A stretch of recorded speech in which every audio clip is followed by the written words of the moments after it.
नमो गोभ्य श्रीमतीभ्यः सौरभ्येभ्य एव च नमो ब्रह्मसुताभ्यश्च पवित्राभ्यो नमो नमः। सनातन धर्म का पालन करने वाले सम्मानित हिंदू बंधुओं, माताओं, हम हिंदू जहाँ कहीं भी हों, चाहे भारत के पूर्व भाग बंगाल आदि में हो, चाहे पश्चिम भाग गुजरात आदि में हो, चाहे दक्षिण पश्चिम दक्षिण उत्तर कहीं भी हो, विदेशों में भी क्यों ना हो, जहाँ पर भी हम एक दूसरे से मिलते हैं तो हमारी असली पहचान क्या कहाँ से होती है। हम पूछते हैं आपका गोत्र क्या है। कोई भी हिंदू कहीं भी होगा, जब आप उससे पूछेंगे उसका गोत्र क्या है तो वो अपना गोत्र बताएगा। बिना गोत्र का हिंदू नहीं होता है। ये बात तो तय है। अब जब ये बात तय है तो ये समझने की ज़रूरत है कि आखिर गोत्र का मतलब क्या है, क्यों हर हिंदू का गोत्र है। तो गोत्र शब्द से अगर उसका अर्थ पूछेंगे तो वो कहेगा दो शब्दों को मिलकर के मैं बना हुआ हूँ, एक है गो और दूसरा है त्र।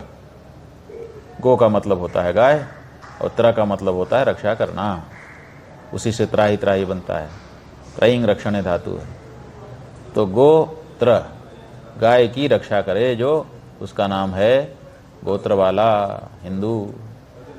तो हम चाहे जहाँ रहें, पूर्व पश्चिम उत्तर दक्षिण, पूरे विश्व के किसी भी कोने में रहें, गौ रक्षा हमारा परम कर्तव्य है।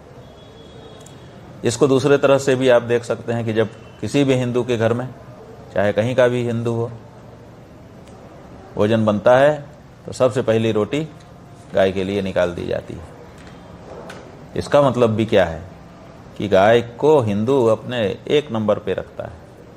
गौ रक्षा उसका परम धर्म है और इस गौ रक्षा के लिए हमारे पूर्वजों ने बड़े बड़े बलिदान किए हैं, बड़ा बड़ा त्याग किया है, बड़ी तत्परता से उन्होंने गौ माता की रक्षा की है।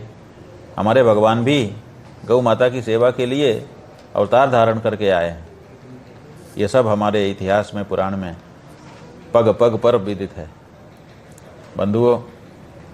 लेकिन बीच में कई 1000 वर्ष के लगभग गुलाम रहने के कारण धार्मिक शिथिलता हम हिंदुओं में कहीं न कहीं आ गई, जिसके कारण गौ माता के प्रति जो तत्परता हमारे पूर्वजों की पहले थी, उस तत्परता में कोई कमी आई और उसके परिणाम स्वरूप हमने गौ माता की रक्षा पर उतना ध्यान नहीं दिया। और बीच में जो दूसरी सरकारें थी वो आईं और उन्होंने गौ हत्या को भारत भूमि पर करना आरंभ कर दिया। अब धीरे धीरे जैसे आज़ादी आई है, उसके बाद से हम लोग ये मांग करते रहे हैं कि गौ हत्या बंद होनी चाहिए और गौ माता को प्रतिष्ठा के साथ जीवन जीने का अधिकार मिलना चाहिए। इसके लिए अनेक आंदोलन चल रहे हैं। उन्हीं में से एक गौ क्रांति मंच के द्वारा चलाया जा रहा गौ प्रतिष्ठा आंदोलन है। इस समय भारत के सभी पीठों के शंकराचार्य उस आंदोलन को अपना समर्थन दे रहे हैं। उस आंदोलन की दो मांगे हैं, एक गौ हत्या बंद होनी चाहिए और गौ माता को प्रतिष्ठापूर्ण रूप से जीवन जीने का अधिकार मिलना चाहिए। तो इस कार्य के लिए अनेक उपाय किए जा रहे हैं। उन्हीं उपायों में से एक ये है कि भारत की हर विधानसभा क्षेत्र में एक गौ माता के निवास के लिए, जहां वो प्रतिष्ठापूर्ण ढंग से रह सकें, एक रामा गौ धाम का निर्माण किया जाए और जगह जगह गौ ध्वज की स्थापना करके गौ माता के ध्वज को ऊंचा उठाया जाए, ताकि उनकी प्रतिष्ठा बढ़े। आने वाली पीढ़ियां समझें कि गाय कोई सामान्य पशु नहीं है, बल्कि वो हमारी माता है और हमको उसके लिए अपार श्रद्धा भाव रखने की आवश्यकता है। बंधुओं, हम लोगों ने अपने कार्य संचालन की दृष्टि से भारत को 4 भागों में, उत्तर दक्षिण पूर्व पश्चिम में बांट करके एक एक विभाग का दायित्व एक एक व्यक्ति को दिया है। अभी उम्र तो कम है हमारे सोहम दास जी की, लेकिन इनके मन में सनातन धर्म के प्रति, गुरुओं के प्रति, ग्रंथों के प्रति और विशेष करके गौ माता के प्रति बड़ी गहन भावना है। इसका अनुशीलन करते हुए हम लोगों ने इनको गौ माता के कार्य के लिए पूर्वी भारत का प्रमुख नियुक्त किया है और इनके माध्यम से अब पूर्वी भारत में धीरे धीरे गौ माता के कार्य आगे बढ़ाए जा रहे हैं। हमको बड़ी प्रसन्नता है कि हमारे प्रेम गोपाल जी महाराज,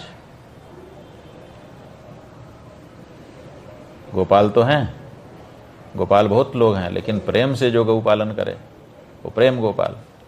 तो ऐसे हमारे प्रेम गोपाल जी महाराज की कथा में आरंभ में ही गौ प्रतिष्ठा ध्वज की स्थापना की जा रही है और महोत्सव मनाया जा रहा है। मन से हम वहीं पर पहुंच रहे हैं और आप लोगों के साथ हैं।